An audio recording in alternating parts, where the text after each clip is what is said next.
It's the man YSN, and you're listening to YSN Radio.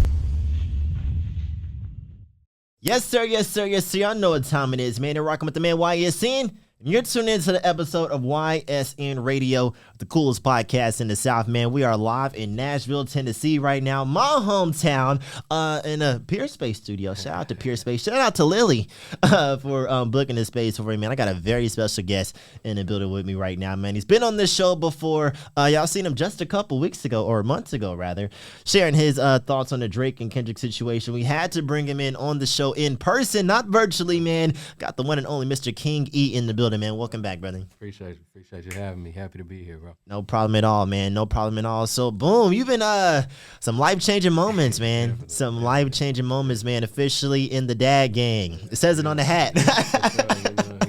Man, so how's it feel? My boy, man. My boy 2K Devo actually got me this hat. So Heck yeah. I appreciate it. But it feels great, man. Definitely.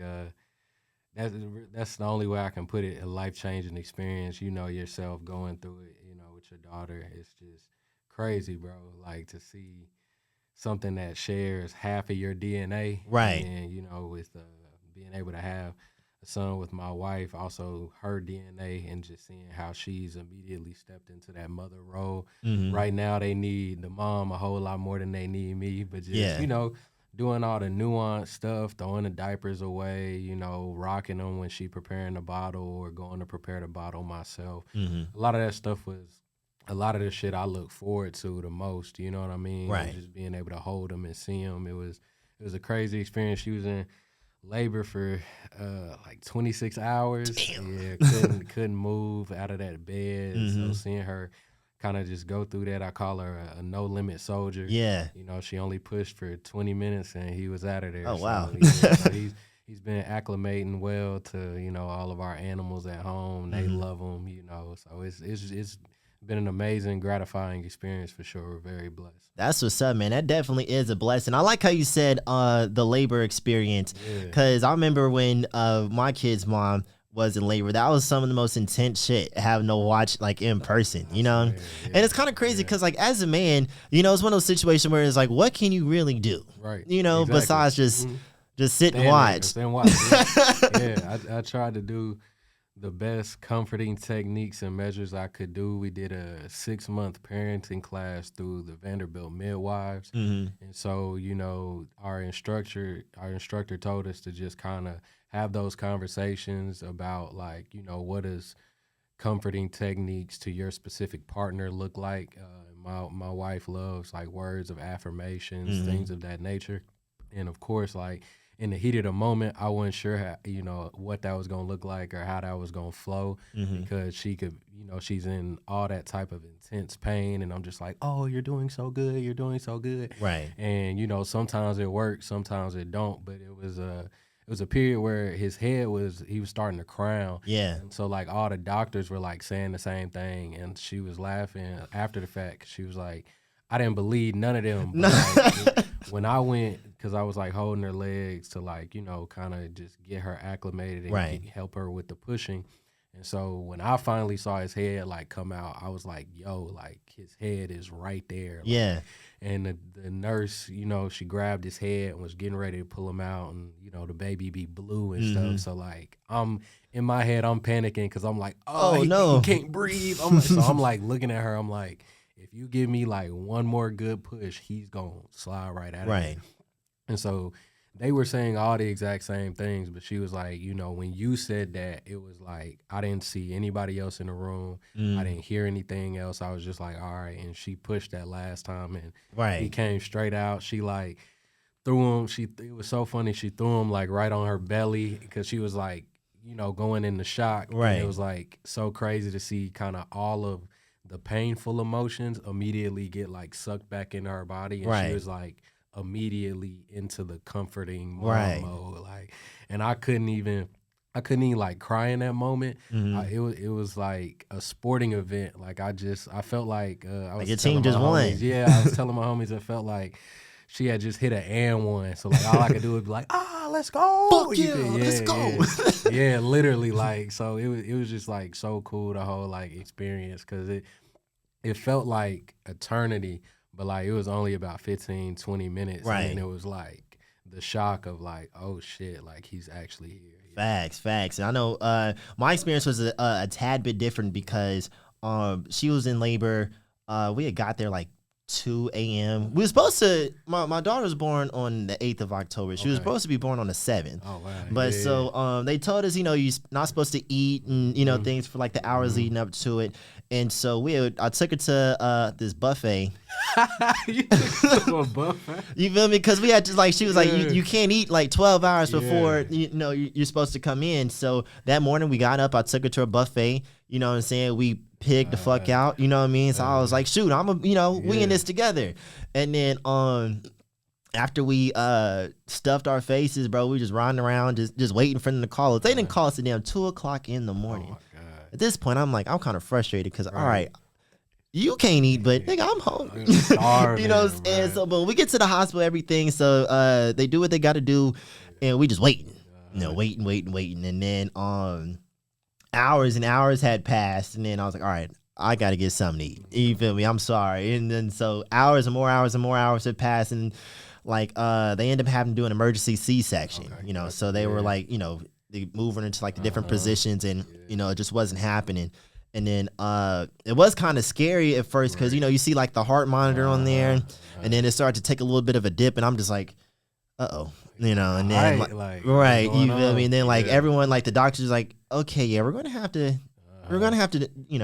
take it out ourselves. And so I remember they wheeled her off into the operating room. They made me put the scrubs on and stuff, man. And I'm just like, it was like a weird moment, man, because like out of body experience. Exactly. Like, damn, in like 10 minutes, I'm about to be a dad. Right. You know what I mean? I'm in there doing push-ups and shit. I don't know. Just trying to do something. It's literally just like me and my kid and like her mom in a room. And she's just like, we're just trying to be as calm as possible. But I'm just in there just nervous. So they call me back to the room.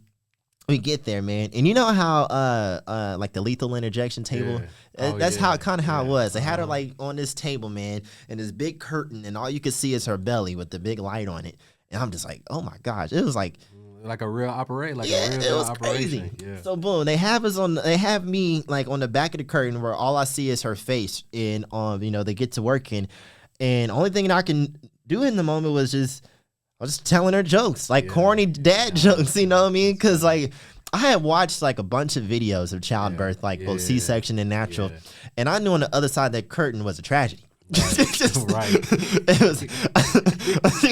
Oh God! Oh, I knew exactly what was happening on the other side. I watched plenty of videos on it. So like the only thing I was like, I just gotta let me crack some jokes to ease the tension. Right? You feel me? Because I know what's happening on the other side. So I'm telling these stupid jokes, and she's like, like you said in that moment, like all she can hear is you. Feel me? It's like it's just us in this moment. They doing what they doing on the other side. And then she's like, I can feel her. I can like they're tugging. I'm like, oh well, knock, who's there? Trying to cut the tension. You feel me? You know what I mean? So boom. Next thing you know, wham! Okay, immediately I just said, thank you, God. I'm like literally like bursting into tears. I'm thanking God to the top of my lungs. And like how you said, you could see the head. So I didn't realize that when babies are born by C-section, their head is in its rawest state it possibly could be. Now, when my daughter came out, when they first like brought her from around the curtain, like her head looked like a party hat. It was a cone. And so I was terrified because the week before when we went to the OB, and they had like put the ultrasound on the big giant screen. I was like, damn, she got a big ass head. And so I was like, what if she's born with like the big head disease? And so I remember like I remember looking up pictures of the big head disease kids, and I was like, damn, this is gonna suck because I always see this big giant noggin thinker on the board, and I'm like, fuck. And so right, exactly. Yeah. And so when they pulled her out and I saw that big cone head, I was like, no. This is exactly what I get for talking shit. And so, like, bro, but I remember I was just like so welled up with emotions, man, just like holding her for the first time and just like looking at her. They put a hat on her immediately. Yeah. I thank God for that. But they was like, oh, it's going to go down, we promise. But but like I just remember, man, just like that first like couple minutes, I'm just like, yo, like, this is crazy, man. I'm in the thick of it. Right. Yeah, this is real. Yeah. You know what I mean? You're holding her. Because, like, for those 9 months, man, you just, you're just seeing it. Exactly. Yeah, you see the belly grow. That's it. You know, it's like we're not walking around with, you know, having to deal with the, you know, kicking and all that extra stuff, bro. But, like, actually, like, holding her in my hand for the first time, I was like, this is mine. Right. You know, this is, like you said, bro. Like, she looks like me. I can tell. I can see the forehead. It's clear as day. You feel me? God. And so it's like now she's 4 years old. She'll be 5 in October, man. And it's just like every single day, it's like, man, you know, it's something new. Mm-hmm. It's something new, man. And like, you know, I know your little boy, he's just a couple weeks old, you know what I mean? And so, you know, once like he starts hitting those milestones, bro, you'll start to like be like, man, you'll think about from day one to day 0, right, you know, man, up to like, you know, the first birthday, first steps, all that stuff, bro. I remember like seeing my daughter take her first steps, speak her first words, all that shit, bro. It's just like, man, like watching them turn into a person, bro. It's like a whole new experience, bro. Personality, man. We're excited for it. Sure, man. That's what's up, man. That's what's up, man. So, you made an album, right? Yeah. Here Comes the Sun. Well, the single "Here Comes the Sun," but I had the privilege of listening to the album that you sent, and beautiful work. Appreciate you. Beautiful work, bro. And I really liked. I told you this, bro. I really liked how every song on the project followed the theme of every emotion of a soon-to-be dad, man. Because like some of those songs, I felt like, man, this is exactly how I was feeling during that time, you know, during the pregnancy, like, you know, those times, like, what do I do in this moment, you know, and then, you know, what lessons are you going to teach the kid, man? So, like, from your perspective, man, leading into this project, bro, what inspired you to record all this musically? So, like, it was honestly crazy because I had worked on, like, a body of work or, like, I think I did, me and Coleman Sutton, mixed by Cole. We did like 4 or 5 songs, and I think it was like 2 or 3 original songs that like had nothing to do with this. And then I did like 2 or 3 remixes because he was moving out of Tennessee, and so it was like, all right, well, let me get one last session in with my guy, and then, you know, I'll try and figure out where I want to go because this is coming off K3, The Prodigal Son, which was at the time. It was like probably one of my best bodies of work because I was so completely free in that moment. I was like focused on what I wanted to talk about, what I wanted the project to be. The production was like, in my opinion, as an artist, 10 out of 10, all of that type of stuff. So I like threw a bunch of stuff together just to kind of like stay in that mindset of creating and working. And so I'm like, all right, I'm getting all this stuff together, and then boom, we find out it was July 5th because on the 4th we had went to a get together with my family, and my cousins have a church that we also attend. And so one of the members' daughters had like ran up to my wife, and she was wearing like some shorts and a little t-shirt, you feel me? And you know, her stomach was like kind of pooched out. And so the little girl who had probably, I think that was either her first time ever seeing my wife or like the second time, but she don't know my wife at all, you know? Right. So she like ran up just being a kid, and she like put her hand on her belly and was like, "Is there a baby in there?" Wow. And you know, folks was like looking all awkward and stuff. My wife's like, "Great," you know. So she was like, "No," she was like, "But you know, out of your mouth to God's ears, you know." And so we went through the whole day, you know, just not even thinking about it. Well, she didn't stop thinking about it. So like the next day, she had took a pregnancy test, and I remember it was like early in the morning, and she had like said my name like nervously, like something was wrong. And it's one of those moments where like even if you have sleep, it wake you up. Right. So I like jumped out of bed to go see what was wrong with her, and you know, she was holding a pregnancy test, and she had taken 2 or 3 more, but we didn't have any digitals, and she had to go to work. So like she went to work, got some digitals delivered to her job. She was laughing about the person who brought the DoorDash to Ulta, like, what is going on in this Ulta? So she like, boom, took them, went to the restroom, and then I got a FaceTime, and she was like crying and said pregnant on the digital. So this was like test number 5. Right. So I remember being at home and just like, you know, I put on some gospel music and just like cried and thank God. And immediately after that, I started getting all these different beats and started kind of trying to collect my thoughts in a way that would cohesively flow, so where I didn't just have song here, song there, forget about this one, forget about that one. And the more I started to work on it, the more natural it started to like come together. Right. I was able to get, Here Comes the Sun was one of the earliest ones. That was a beat I had for like a couple months. And then once I started writing to it, everything just kind of flowed. And that's something that was extremely important to me, because I wanted everything to be, like you said, a cohesive body of work. Right. And a lot of it, like a lot of the back half of the album I did like right before I went to go record it with Topper Atwood. Right. A lot of the back half of the album I wrote on the same day I went to go record with Topper Atwood. And like I hadn't recorded, we was probably 8 months in. Like he was about to be born that same month. I think I recorded like one of the last weeks of February. And I was just feeling like extremely confident about the whole experience. And so I like jokingly texted him. I was like, "Hey, bro, like I'm probably gonna be your most focused client today. Right. I'm probably gonna be the most focused person you see all week." And I went into the studio. I sent him all the files that I just had at once. And that was one of the first times I like counted how many I had. And so I had like 14 songs. And so I sent him all that. He was like, "There's no way we do 14 today." And so 2 of them we didn't do, because one is a concept track, and then one I'm trying to get Brian Brown on. So like we'll have to schedule that session and get all that worked out. But I did 12. Oh, wow. 12 in one day? In one session, in 1 2-hour session. 12 songs in 2 hours? In 2 hours. Damn. Yeah.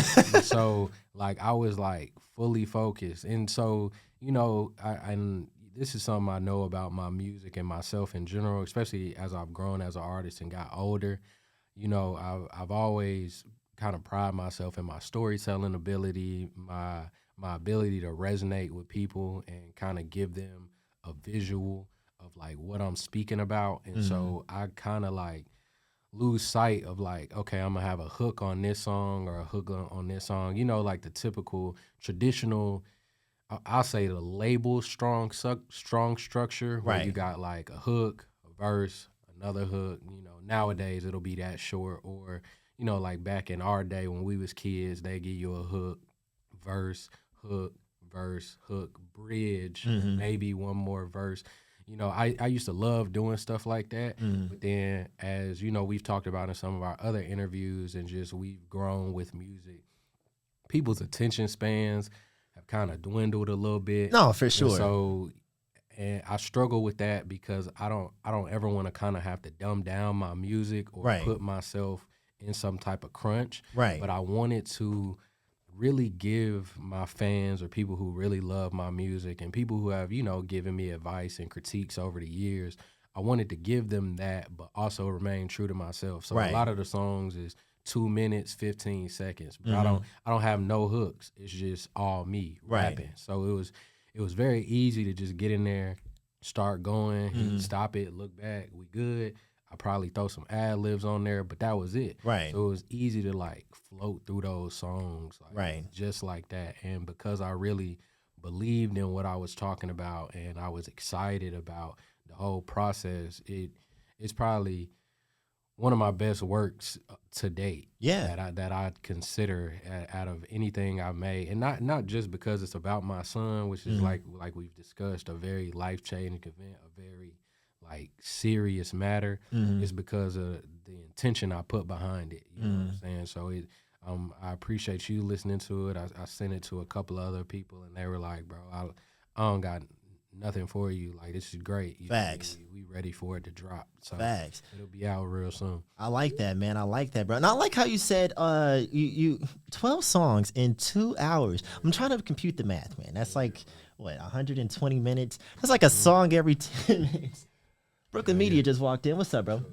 Man, but that's like a song every 2 minutes. Or 10 minutes, rather, man. So, like going into it, man, like you was talking about adjusting the song structure, and because Bossman D-Lo just went viral a couple months ago talking about how he doesn't, he only does like one verse per song, because of the attention span, man. So I like how you adjusted that and then was still able to have substance. Right. You feel me? Because a lot of people, you know what I mean, they just don't put some bullshit in a hook be on honest about it. It ain't. And that's what the labels push. You know, I kind of have to mind myself when I like speak on other artists or their processes, because I know how this type of thing goes, where you got a bunch of executives or artists in the room, and they got writers, they got lawyers, and got all types of people. So it's like Bossman D-Lo himself might want to do 2 verses or 3 verses on the song, right? But he has to take a step back and be like,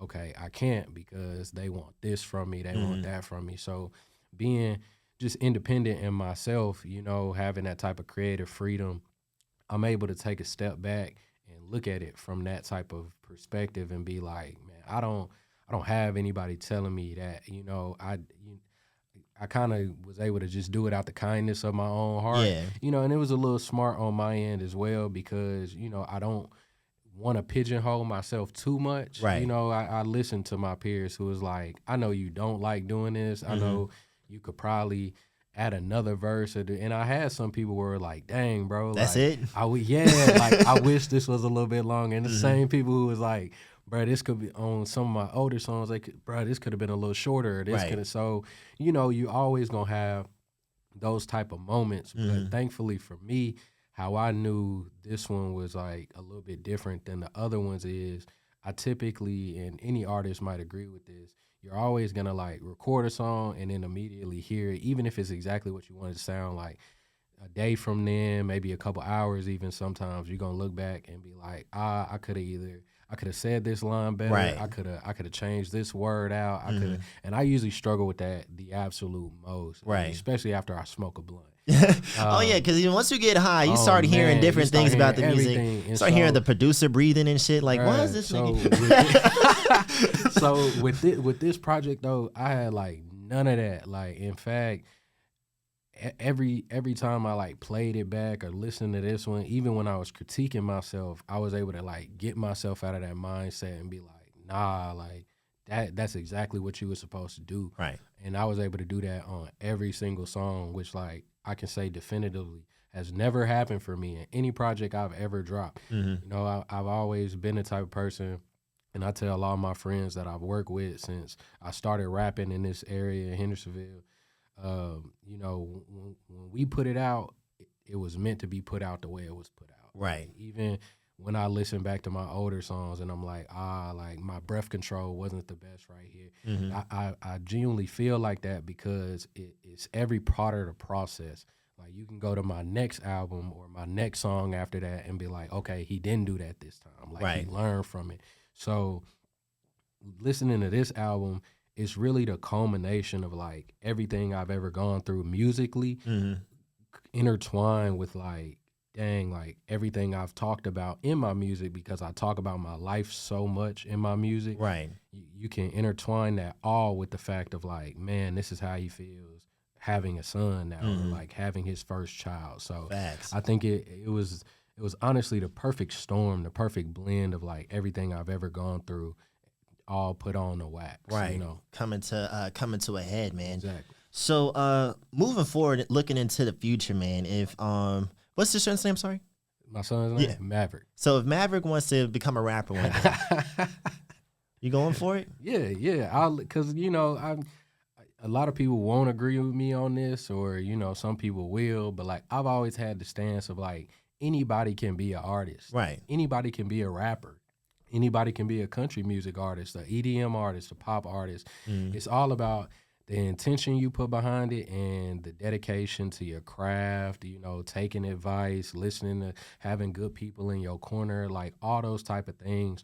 So especially with me having so many bodies of work that he'll grow up listening to, especially if he just starts with that one album, this next upcoming album that's dedicated, made for him, he'll obviously go back to my other bodies of work, and he'll be able to hear the growth and the progression as well. So he'll not only have that real life personal experience from growing up with me, but he'll be able to actually listen to my work and people I respect in the community in the city, just outside the city, Earth, Wind and Fire, like all those type of things.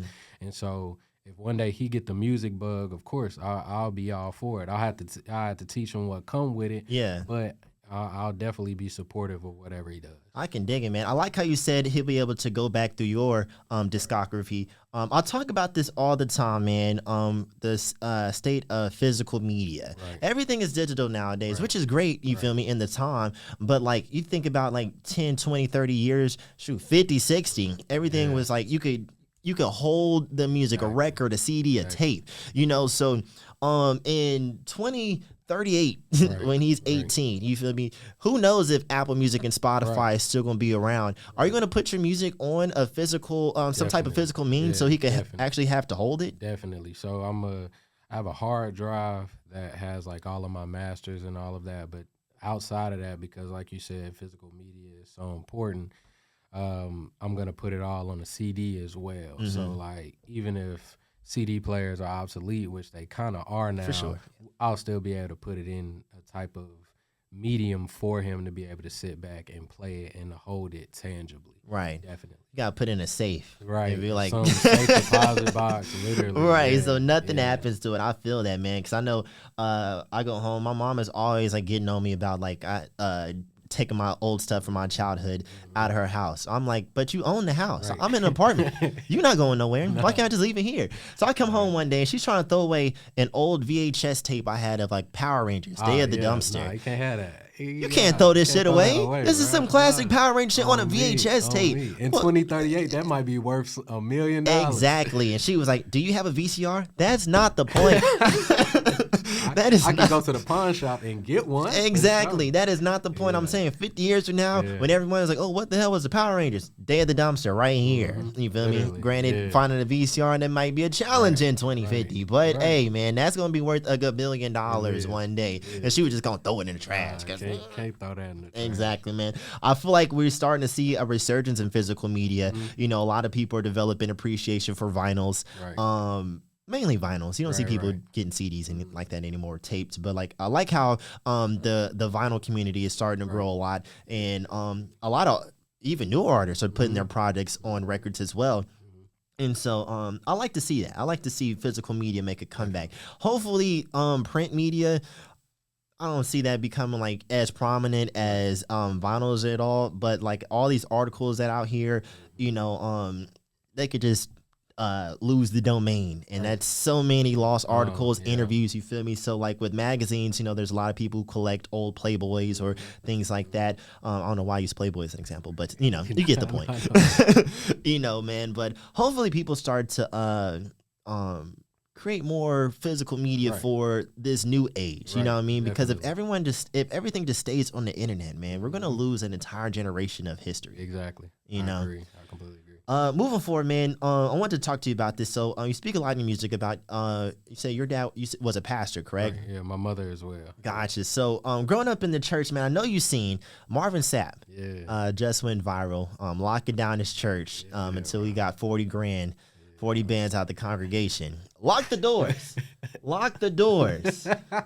How do you feel about that, bro? Man, so it's I've had a lot of conversations with people about it the past couple of days, because you know, like you said, a lot of people know my background, and then a lot of people are spiritual themselves, so they're like looking for answers and explanations everywhere. So like, after doing my research, it was apparently a whole year ago. So like, that's another issue we have with like the media kind of like finding a clip and like who sent them the clip and why did they send it at this time, all that type of stuff. And so just basically for me, I think it all comes down to delivery.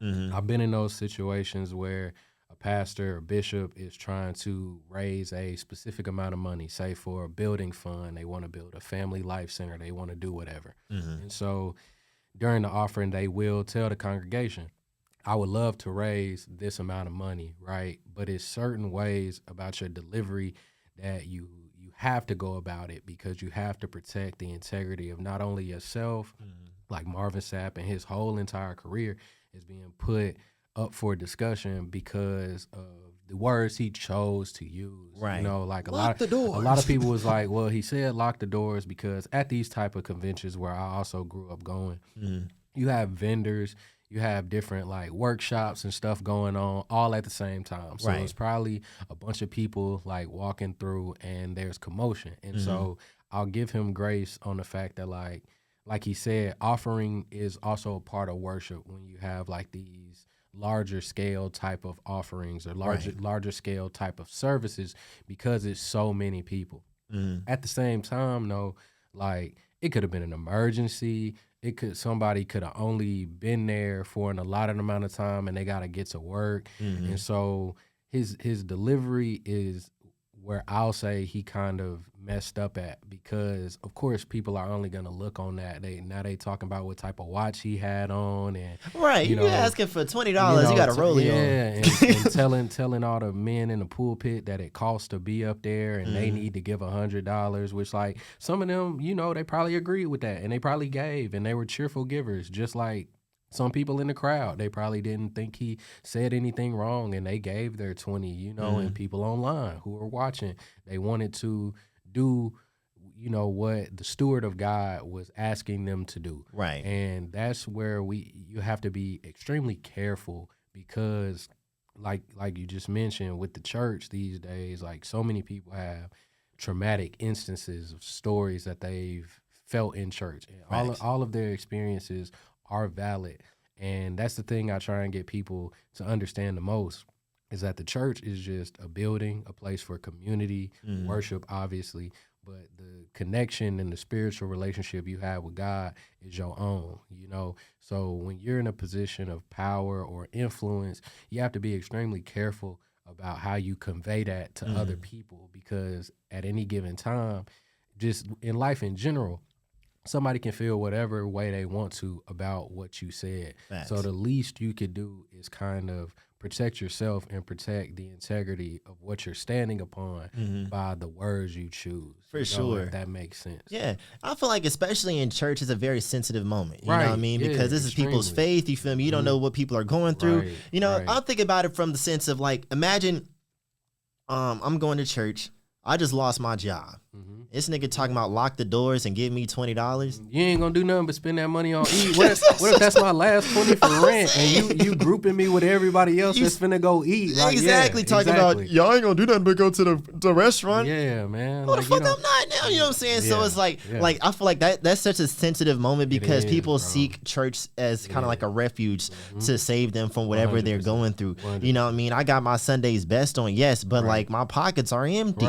You know what I mean? A lot of people, just what you said, a lot of people experience that, because when you go to church, you don't want to have to worry about all that. Like that suit can be 3-4 years old. You wear it every Easter and ain't nobody gonna say nothing about it. You know what I'm saying? But it's like, to the naked eye of like a new member or somebody who just goes to church for the word, they'll literally not even think about that, because that's just, that's brother Darius, that's brother Ethan. That I like that suit on you. You done told me you like that suit on me 3 straight Easters, but I know you meant that. You know what I'm saying? You're not worried about my money. So when your delivery starts to tip off into things of that nature, to where it's making people question like what other people are doing, because I'm sure everybody was just looking, and you seeing other people grab their 20, and it's just like, you don't feel no ways about what he just said. And, exactly. Everybody is completely already off of what he was originally trying to say, where it's like, we need to raise this money. I also think there needs to be more disclosure as well, because I have no idea what they was trying to raise that money for. You know, like I know from experience, like those cities are not gonna let you put on those conventions on a loan. You know, so it's like a lot of people was like, it was for operating costs. It's like, who gonna let you be $40K in the red? You know, and and so a lot of people was like, well, it could be political, and they just use Marvin Sapp and his influence to kind of lead the charge in that moment, which happens sometimes. And, from his perspective, he could be very blessed to be in that position where the leaders of the church looked at him and was like, hey, brother, we would love if you took the offering and, kind of spoke to the people. That's why I think I got to strip all that away and just his delivery. Facts. That's like, you have to be careful of the words you choose. Facts. Tone is everything, man. Tone is everything. And I feel like that may have just been a little bit tone deaf. Yeah, it was extremely tone deaf. Facts. It reminds me of like a few years ago when Creflo Dollar was in a similar situation when he was trying to get the congregation to donate so he can get a plane. Yeah. And it's like, come on, nigga. No, it's crazy, bro. And you know, we saw him go through so many different scandals and exposing situations because I think he was playing around with stuff you can't play around with. Right. And so a lot of the unfortunate part about it is too, because a lot of people will talk about that. Well, Creflo Dollar got, but why didn't this person or this person get got? And that's something I don't completely have an answer for. But I know through my experience, just dealing with Christ and dealing with God, church, it'll come eventually. You know, like nobody ever gets through scot-free. And that's the issue with like the internet too sometimes, because we're always looking for that proof of like validation of like, ooh, I knew he was a crook. Facts. I knew he was. And, you know, that don't help nobody because like now, because the situation with Marvin Sapp, now you got all these people who are like, this is exactly why I don't go to church, or this is exactly. You know, it messes everything up because I genuinely believe there's like a church home for everybody, even like right inside your crib. Like you can stream, you can, and the sad part is a lot of people want that physical place that they can go to, and you know, I tell people to pray for like wisdom and drive around, go from church to church. There's nothing wrong with like visiting one church and then going to another, but even if you are the person that unfortunately has no good churches in your area, because of the internet, you can get online and search places out, and you can get a word in your crib. Oh, for sure. You know what I'm saying? So, like myself included, being on this paternity leave and being in the house where we're not trying to expose our kids to a whole bunch of people in his early adolescence, you know, we streaming. I'm listening to gospel music to like kind of get that through my system, and I feel the same way as I do when I'm in service. You know, so facts. Yeah. I feel that too because typically my Sunday mornings, I'm on the radio on Sunday mornings, so I can't just go to church because I'm messing around, be late for work, and so what I do is I'll listen to church on the radio. There's like 2 different stations in Knoxville that plays like a Sunday service or gospel, you know, and so I just had to switch because the station I was listening to on Sundays, they were indulging in some foolishness. Some straight foolishness. So look, I go to work, they have like, it's Ty Tribbett, and he has like this play, you know, the top 10 gospel songs. That was really nice, you feel me? Great way to cleanse the soul, because I've just been DJing the club all weekend, seeing God knows what. So I get off work, and then there's like, it's the praise and mix down. That's where the problem came in, because them niggas was mixing gospel music with ass shaking music. I swear, I'm not even. Mashups. Like the mashups is crazy. And I was like, and then like I was talking to Gene Moore at South by Southwest a couple weeks ago. I was like, is this the way that like gospel radio is trying to grab the attention of like the younger audience? Because if so, that is not the way to do it. You feel me? Why am I listening to the Word over Freak a Leak? Right. Right. No, you know what I'm saying? Like this is like those two should not be going together. So I had to switch to another station. I swear, I feel exactly. You know what I mean? But like, I feel like you said, man, it's that's just a very sensitive thing, you know what I mean? I feel like certain things just shouldn't be played with, you know, and that's one of them, you know what I mean? But like you can get it from any aspect, and that's just another beauty of where we are today. You know, you can listen to it on the radio, stream it, or go in person, of course, podcast, of course, man. So but going back on what you were saying earlier about figures getting exposed and people, you know, we were talking the other day about Dr.Umar. You know, Dr.Umar, man, everyone knows Dr.Umar has been this divisive figure. Y'all bunny hopping. Bunny hopping.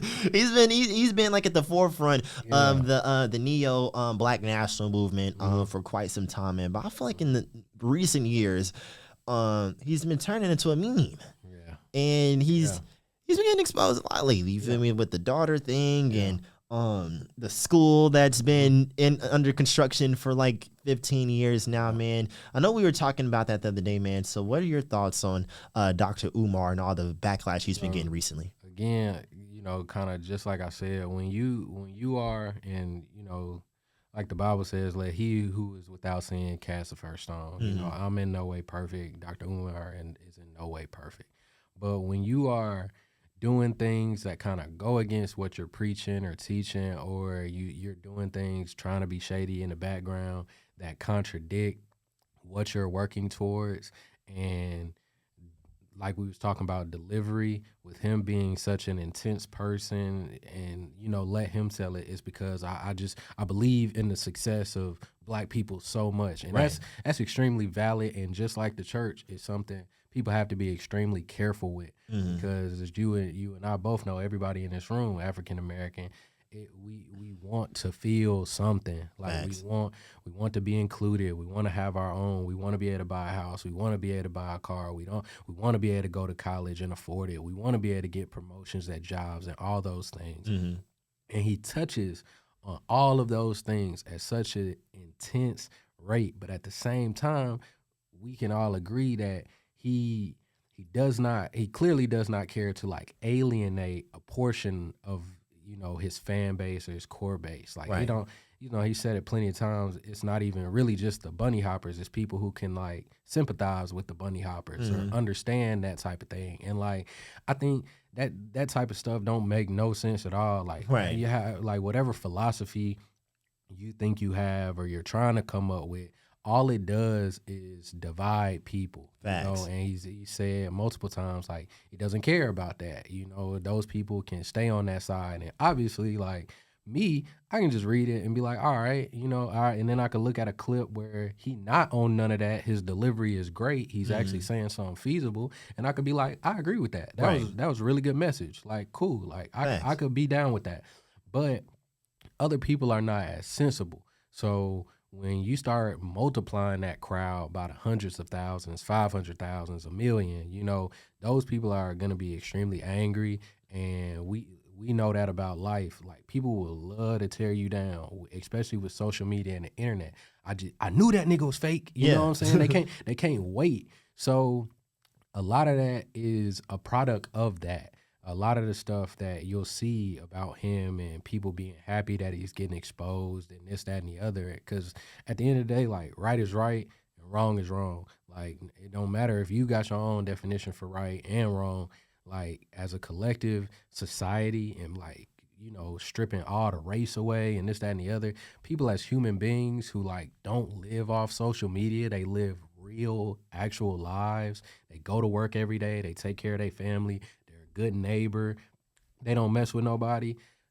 Right is always right and wrong is always wrong. Right. And so a lot of the times he's going to be under fire just off his delivery, because you're alienating people, you're picking at people, you're doing this and that, instead of actually showing, like you said with the school, which, like, we all know that ain't no little thing, but with all this work, all these sponsorships, all these, I don't care how many times he say he blackballed and this, that, and the other, donations, Gifts. more gifts. Yeah. Like, you know what I'm saying? When you start doing that type of stuff, just like the church thing, somebody might think he a millionaire, and he'll be the first to tell you, I'm not no millionaire. You know what I'm saying? But we don't know your personal finances. You're not getting online with your accountant showing how much money you have.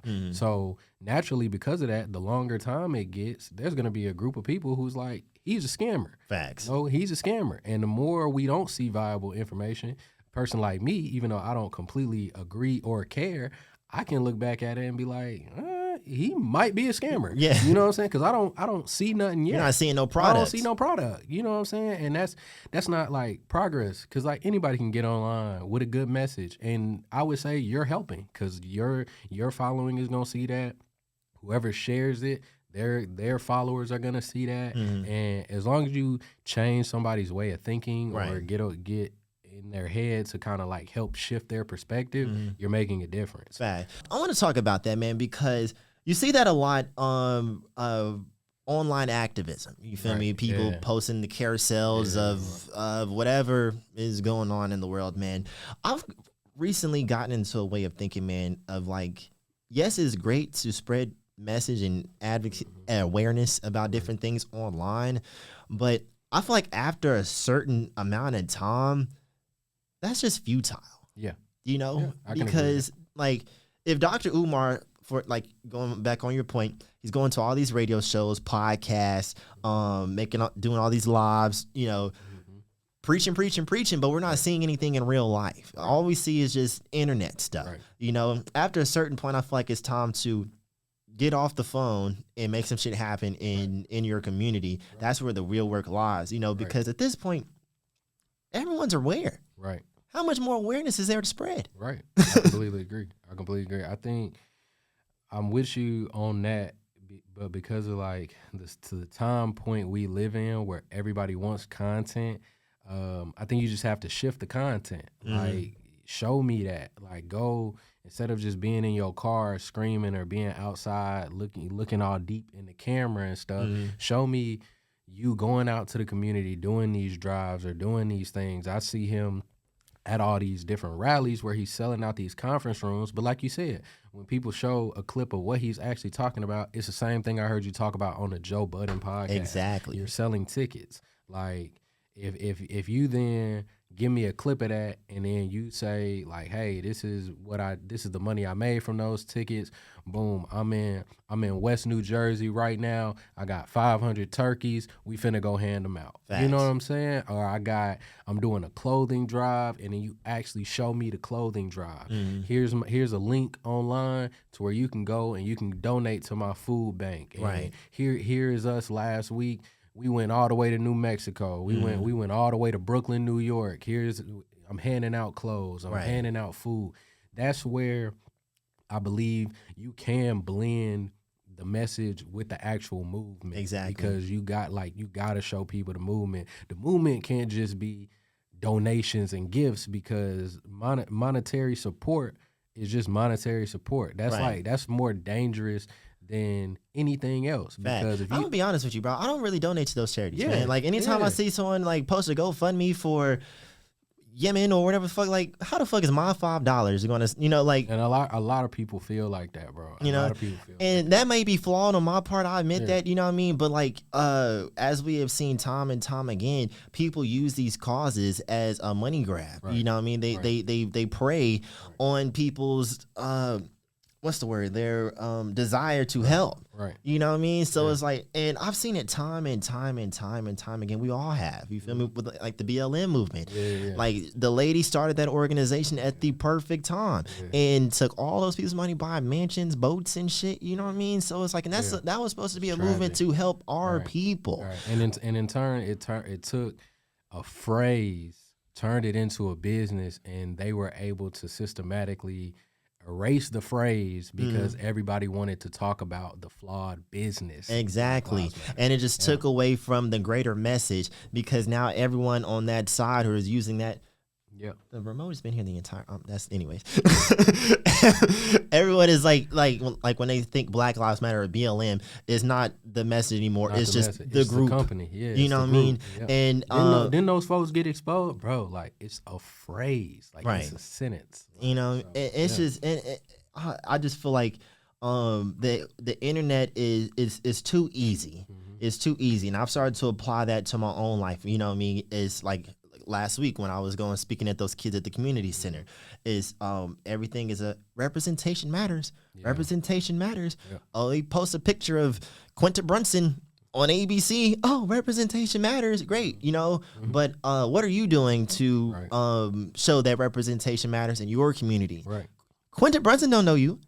You feel me? But in Knoxville, these kids listen to the radio every morning on the way to school. The least I can do is show up and spend a couple an hour or two. Hey, this is what I do. What do you like? You know what I'm saying? It's stuff like that makes a difference. You know what I mean? I know me doing this is not necessarily changing the world, but like, you know, there's kids who look up who may watch the show or just interested in possible. I don't know. I feel like if you're people who make a portion of personality or of all the personality about being active online or being an activist online.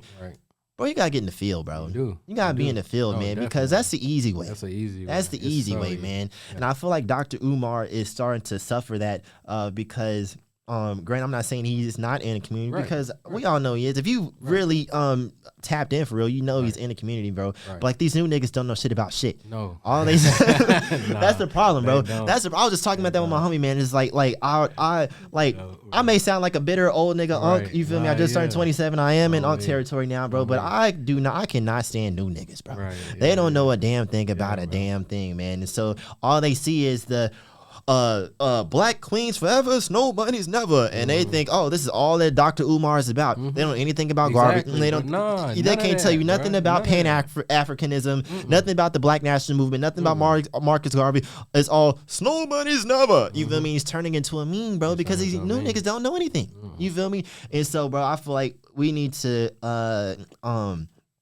if you're going to have that much power over the younger generation who only knows their phone, they don't play outside, they, you know what I'm saying, they only know what's on the internet, you need to show them yourself actually putting that work in, or you're going to run into a situation like Dr. Umar where you're a meme and people calling you a scammer because they only see you doing one thing. Yeah. You know, I completely agree. Man, how do you feel about his anti-snow bunny movement? Man, I can't even, I laugh with my homies all the time and be like, Dr. Umar would have a great conversation with me until he seen my screensaver. Yeah. And then but like, the whole vibe was shit. Yeah, but it's crazy because like we was talking about the Drewski Love show. Right, like, White Chocolate, April 12th with K Carbon. Sorry, I had to get that in there. Nah, plug yourself. You know, like, He was less intense with a lot of them, you know, especially the people that like matched that energy. They were polite to him. They probably watered it down in post. For sure.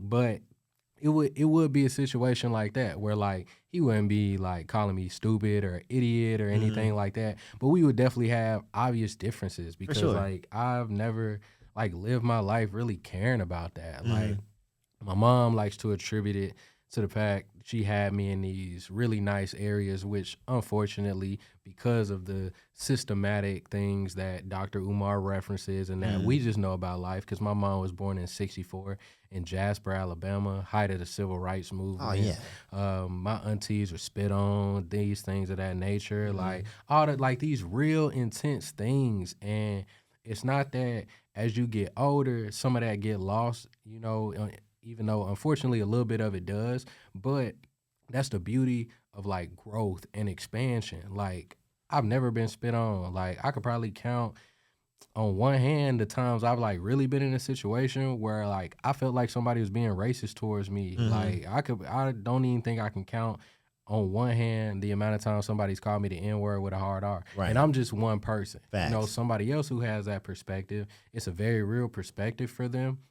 And you know, I'd be a fool to look at them and be like, oh, well, my experience trumps your experience because white people have been cool with me all my whole life. You know what I'm saying? Right. Or sympathizing with the people who are really in, like, those real racial experiences where, like, they have to code switch all the time. Facts. Like, I've never really had to code switch. I've dealt with the issues. Master. I've had to deal with the issues of, like, you sound a little white. Like when I moved to Atlanta for the first time, my mom laughs all the time because she's like, I wanted you around black people, but like I didn't know by the time you got in 6th grade, you was gonna be just like them kids talking about call my mama. I don't give a damn. You know what I'm saying? Right. And you know that was a culture shock for me because I was in all of these different types of areas, and a lot of that is what Dr. Umar talks about. But fortunately for me, like, I'm a real person. I'm a real human being. Like, I met my wife at a party. You feel me? I really wasn't even trying to talk to nobody. She came up to me, had a conversation. That line in the bathroom. Kicked it out. Yeah, that line in the bathroom. So, like, you know, I can understand where people, like, sympathize with Dr. Umar because you have folks online who, like, make themselves characters. Facts. And they do all of those stereotypical things in interracial relationships to make it where people is like RG3. Yeah, to where it's like, this is exactly why, yada, yada, yada. And so, like, people will look at me and my wife and, like, turn their face up without even having a conversation with us. And so, like, living my daily life, I've had to, like, maneuver through that. But at the same time, like, because I know my situation was not one of those situations and I never kind of went through life being like, I'm explicably like all white girls or like, you know, I only want a black. Like I just wanted a partner, like a cohesive partner. Exactly. And I found my wife at the right time. Facts. So like I like laugh at a lot of that stuff because I'm like, one on brother, but like, you know, I'm not the more extreme cases that I would say he's rightfully speaking on, because that's an issue. Like you can't definitively go through life just being like, I only have this preference because black girls is too loud or they're too ambitious or too like that type of stuff is toxic, because you can find a white girl that's the same way. And you'll especially the people that like say all that, they get with a white girl or somebody from a different race, that's all the things they don't like in a black girl, and they're perfectly happy in a relationship with them. That's where it's something a little bit deeper in you. And that's where the issue comes from. The way I see it, man, I was thinking about this morning, bro. It's like, who you fuck don't make me nut. Right. It's none of my damn business. You feel me? My brother likes dudes. You think I give a fuck? It doesn't matter at all. Oh, yeah. You know what I'm saying? It's like I know, but like it really all boils down to your personal preference, who makes you happy, and how you conduct yourself within that space. Because I've grown up around in situations. My life is literally like everybody hates Chris. Like dead ass. Like I lived in the hood up until I was 10. My mom moved us to Smyrna, and then I was plucked out the hood. Literally, everybody I was around, neighborhood, school, blackity black. And then out of nowhere, everything is white. You know what I'm saying? So having to deal with that in like my formative years, middle school and high school. You know, so that definitely does have an effect on how you view girls and on the opposite sex. You know, and things of that nature. And so like once I got into college and, you know, started actually getting around more people and like you said, mastering code switch, and bro, I can code switch you can like a damn fucking light flicker, bro. Like dead ass, man. It's like, cause I've been the only black person in the room since I was 11 years old. You know what I mean? That's just something that happens, man. But I feel like, you know, I can honestly say, I'm not gonna sit up here and act like I've knocked back multiple glasses of milk. Numerous. Right. Knock back multiple glasses of milk. Hey, it's nothing wrong with it. It's nothing wrong with it, my brother. You know what I mean? But I have a child with a black woman. You feel me? Like when it comes down to it, for the long game, I'm definitely probably gonna go with a black woman, man. But like, I'm not finna look at the next man and be like, oh, fuck you, nigga. You know what I'm saying? You don't care about anything black. Exactly. You know what I mean? Because at the end of the day, the way I see it, bro, if you fine, you fine. Black, white, Mexican, you feel me? Like, hey, man, it's Baskin Robbins over here. You dig? You know what I'm saying? But like at the end of the day, who you fuck don't make me nut. It does, you know what I mean? And it's some people, I feel like Dr.Umar puts that fuel in a lot of people's fire, especially on Twitter. Oh my gosh, the activism on Twitter is insane. You feel me? Like I feel like it, like on Twitter, bro. If that's the one place, bro, where like light-skinned women just can't win for shit. You know what I mean? You post a picture with your wife, if she's not as black as this board right here, it's over with. It's raps. You're a colorist. It's raps. Like, it's raps, bro. You can't win online. It's so crazy because it's like, bro, these people didn't grow up with you or didn't grow up around They don't know your character. Like, and I feel like Dr.Umar and his rhetoric, bro, just like fuels that side of the internet, bro. It's like that extreme pro-black agenda, which is nothing wrong with the pro-black agenda, but just like in every situation, there are extremists and they take it a little bit too far and are very... what's the word? You have to be all in or nothing, you know? So I just wanted to get your opinion on that, man, because I know you see it. Yeah. I see it all the time. I got you, man. But we can go ahead and wrap up. We've been going for about an hour, man. So Here Comes the Sun, the single is out right now, man. When can we expect the full project? So I'm going to try and get these masters in, get them all selected. So Mixed by Cole. He was very fortunate enough, you know, I'm fortunate enough to have that relationship with him where he felt like the project was so powerful. He's doing Dolby Atmos mixes for me, like free of charge. And shout out to Cole, man, real talk, like Mixed by Cole, he beats, production, mastering, recording. If you can work with him. Same with Topper Atwood. Those two really were the main forces behind this body of work. And so there's a very like specific way I have to do all the uploading and things of that nature. So once I get everything finalized and filled in, I'm gonna try and want to drop it by the end of April. I pushed it back because I'm also working on like say 5 to 10 more songs. Gotcha. Because these first 2 weeks, it's like I've had way more shit to say. Oh yeah, I'm like, he's actually here. I'm in the field now, so like I'm Right. trying to add like 5 to 10 more songs as like a part 2, because for one, like you said with the project, it's very unique because like a lot of rappers don't do this. Like they'll give their son a song, or like they'll reference their kids so many times, but a lot of them won't do like a full body of work. And then the second side of that is like with this part 2, or the second half of the album, I really want to discuss like a lot of the postpartum that like men deal with. Oh like, yeah, that shit's real. Not to completely compare it to women, because that is a whole nother ball game as I navigate that with my wife, who's, like I said, been a no limit soldier this whole time. But there's a certain level of postpartum that men feel that I don't see get talked about a whole lot. Right. So from my perspective as an artist, being able to kind of like tune that into some music and just also convey that as like what I'm naturally feeling. Right. I definitely want to make sure that's included with the drop as well. So like my son can also hear that and know that. And know that like once he goes through it, it's okay to feel that, because like right now he be crying, I'll hold him. He won't, do nothing, and then I give him to my wife, and like because that's his main source of food, all that type of stuff, he'll like immediately be quiet. Right. So it's easy for me to be thankful that like, all right, he's settled, but like as a man, it's hard. Facts. And so I know for me, like you said, in the later years, like when he's talking and doing that, that's really when I'm gonna get the bang that like, holy shit, like he hears me, he sees me, Facts. he feels me. And so that's the type of stuff that's gonna be coming on that part 2. So I'm really trying to get all that done by the end of April, so we can have it out in that month. I got you, man. I can't wait to hear that, bro. Definitely. Because like you said, not a lot of people talk about the postpartum for the fathers, bro. And going through that myself, man, I was like, how can I articulate how I'm feeling without sounding tasteless? Right. Because it's a very touchy subject. It is. It is. Yeah. And like I think it's as simple as like I like talked when I was just joking about it with my friends before it got more serious and I was venting for real. I was like, I just look at them every day and be like fuck, how do I get $1 million right now?